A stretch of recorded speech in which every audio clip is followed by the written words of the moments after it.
Morning everyone, I hope you all are well. Welcome back again बेटा। तो आज हम डिस्कस करने वाले हैं आपकी वर्कशीट नंबर 28 साइंस की वर्कशीट रही क्लास 8 की। इसमें हमने पढ़ना है रिप्रोडक्शन इन एनिमल्स। ठीक है, we know that two parents required in sexual reproduction in humans, males और females have two different reproductive systems. As जैसा कि हमें पता है मेल्स और फीमेल्स का अपना अलग एक रिप्रोडक्टिव सिस्टम होता है। तो आज हमने उसी के बारे में पढ़ना है। हमने पढ़ना है फीमेल के रिप्रोडक्टिव सिस्टम के बारे में। ठीक है, किसके बारे में पढ़ना है? फीमेल के रिप्रोडक्टिव सिस्टम के बारे में।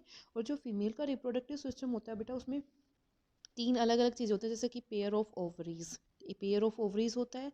दूसरा टू ओवी डक्ट, या फिर इसको बोलते हैं फ्लोपेन ट्यूब या फिर यूट्रियस। ठीक है, अब आपको इसका फिगर भी दिया हुआ है, कुछ इसी शेप की ये होती है। ठीक है, ये फिगर आपने ध्यान रखना है। अब आगे इसके बाद देखो इसने क्या बोले, functions of female reproductive system की अगर मैं बात करूँ तो first is your ovary. Ovary में क्या होता है? It produce a female gamete called ova, जिसको क्या बोलते हैं? एग्स। ठीक है, an egg is a single cell, ये याद रखना है। एग क्या है? Single cell like sperm. And in females a single matured egg is released into the oviduct by one of ovaries every month, यानी कि हर मंथ ये रिलीज होता है। उसके बाद देखो इसने क्या बोला, ओविडक्ट क्या होता है? Is also called fallopian tube. उसको क्या बोलते हैं? फ्लोपेन ट्यूब भी बोलते हैं। यानी कि अगर ये नाम ना आके आपके पास ये नाम भी आए तो इसका मतलब भी क्या होता है? सेम होता है।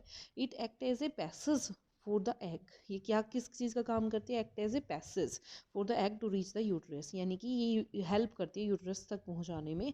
Hair is a fertilization of sperm. यहाँ पे क्या होता है बेटा? फर्टिलाइजेशन होता है स्पर्म का और एग का, जिसकी वजह से, या फिर हम बोल सकते हैं कि it is a site of fertilization. यहीं पे मतलब ये एक ऐसी जगह है जहाँ पे फर्टिलाइजेशन हो सकता है। ठीक है, next is your uterus. Uterus क्या है? It is in part where development of embryo into new individual take place. ठीक है, तो यहाँ पे क्या होता है? डेवलपमेंट होती है मेन तरीके से। ठीक है, अब देखो इसने क्या बोला, draw a well labelled diagram of female reproductive system. Already आपको यहाँ पे दिया हुआ है, इसको आपने क्या करना है? ड्रॉ करना है यहाँ पे। ठीक है, आगे देखो इसने बोला name the female reproductive organ. तो फीमेल रिप्रोडक्टिव ऑर्गन का नाम हम ऑलरेडी बता चुके हैं। यहाँ पे क्या होता है? नेम में आपके पास क्या क्या आएंगे? फर्स्ट नेम इज ओवरी, जो यहाँ पे ये लिखा हुआ, this is your first name ovary. Second is your oviduct, जिसको हम क्या भी बोलते हैं? Fallopian tube.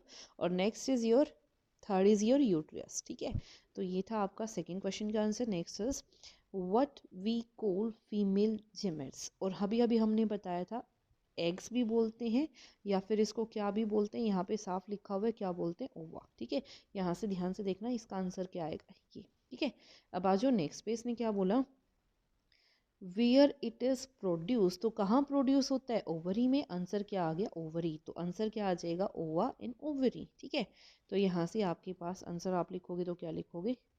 ओवा या फिर ओवरी। ठीक है, next question, in which part of the female reproductive system does the infant develop. तो डेवलप कहाँ होती है? डेवलपमेंट कहाँ होती है? यूट्रियस में। कहाँ होती है? यूट्रियस में। तो इसका आंसर आ जाएगा यूट्रियस। ठीक है, next last question, in females a single matured eggs is release into the oviduct by one of the ovaries every month. अभी अभी हमने पढ़ा था, so it is true.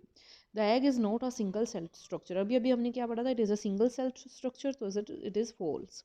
Human eggs is very big in size, so it is also false. बहुत बड़ा नहीं होता, single cell होता है। ठीक है, तो ये थी आपकी वर्कशीट नंबर 28 साइंस की ये वर्कशीट थी। I hope it is clear to everyone, and if you like it then please share and subscribe. Thank you so much.